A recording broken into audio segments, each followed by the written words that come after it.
নমস্কার, আমি খেয়া। মেধু সত্যেন্দ্রনাথ দত্ত।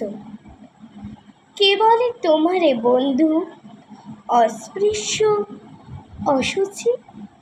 সুচিতা ফিরেছে সদা তোমারই পিছনে। তুমি আছো গৃহবাসী, তাই আছে রুচি। নহিলে মানুষ বুঝি ফিরে যেত বনে। শিশু জ্ঞানে সেবা তুমি করিতেছ সবে। খোঁচাইছ রাত্রি দিন সর্বক্লেদ গ্লানে।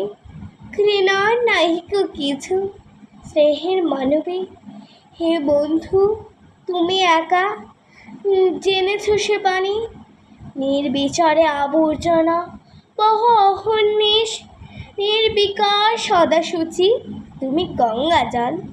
নীলকণ্ঠ করেছেন পৃথ্বীর নির্বিষ, আর তুমি তাকে করেছ নির্মল।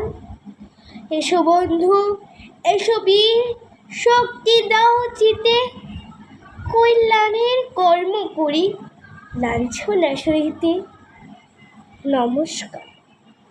আমার আবৃত্তি ভাল লাগলে সাবস্ক্রাইব, লাইক অবশ্যই করবেন এবং কমেন্ট করে জানাবেন। Bye bye.